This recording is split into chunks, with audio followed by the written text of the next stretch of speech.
Wolanyo Deklu. Samson Wolanyo Deklu is the technical lead for Built Environment and at the Bureau of Public Safety. Mr. Deklu, thank you for joining us. Good morning.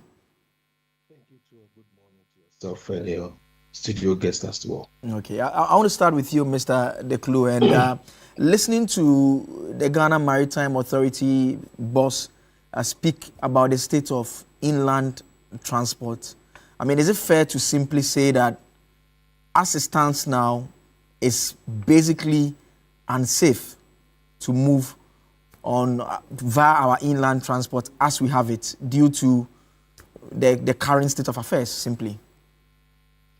Okay, thank you very much and good morning to yourself and the studio host and the viewers as well, and those who are also listening via other mediums. I mean, at this moment, we would just want to commiserate with the family who have lost their loved ones. And I mean, listening to the Director General, it is obvious that probably we seem a bit more helpless as a country when it comes to inland water transport. I mean, he has also explained a lot of things that are being done to safeguard the lives of individuals who use these systems. But I mean, it's fair to say that I mean there are a lot of things that we are probably not being able to implement or put in place to ensure that lives on these waters are very safe for people who use it.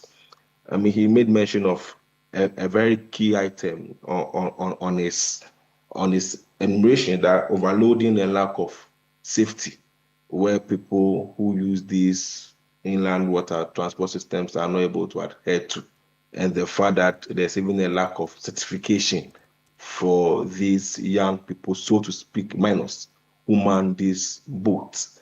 I mean, probably I've used this boat on a number of times on these waters, and like you said, I mean, in most cases, it's young people, 11, 10, 12 years, who are even without life jackets, and sometimes very few people on the boat are really having the life jackets on just to safeguard anything.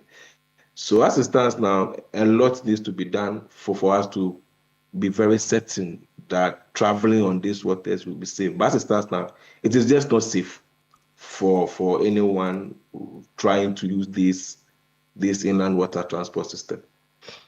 And I mean, is it fair to say that it's the nature of the transport system that potentially accounts for this? Because unlike roads, in terms of road transport, and even aviation, where basically we are more or less using specified roads, with the exception of just some few road in the hinterland areas that are being used. It's a bit more easier. In this particular case, I used one such boat in the Adan area, and we had to basically drive into someone's house where we parked the car.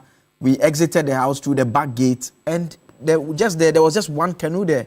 It's not that it was a particular designated loading bay. It was just the fact that the land type over there was comfortable to be used. So the canoe was there, just one, and we just boarded it and we went across.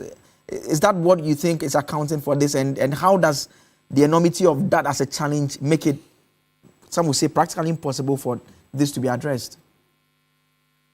Okay, then once again, I mean, it looks like we've not really given a lot of attention when it comes to this probably settlement that live along the Volta Lake and how they actually ply or use this water as a means of transport. Because like you rightly said, you had to go and park in somebody's compound and walk through some alley to be able to even access a boat, which probably, if you are lucky, you might get a life jacket on. I mean, if you are not, I mean, you are just left to your fate. And you travel on this water not just for a minute or two, but sometimes longer. So it is probably the way we've not seen the urgency of individuals who use the water body, unlike road and air. I mean, we've given a lot of attention to it. So a lot of law enforcement are on there. Even our roads, even though we always say that it is not safe, I mean, it's way better compared to what we are seeing when it comes to inland water transport. It seems a lot of attention is not going there, probably because a lot of us are not able to probably use these systems. But then again, I mean, like the Director General said rightly, a lot of work needs to be done to be able to ensure that we are safe. I mean, imagine it is something we do on a daily basis, like prominent individuals are traveling with these boats. We can understand what measures would have been taken to ensure that it is safe for everyone to be on it. But as it stands now, a lot of work needs to be done, and we are not giving attention to it. Probably maybe because it is a less known means of transport for us as Ghanaians. Because in other jurisdictions where it is a major means of transport, I mean, you will get a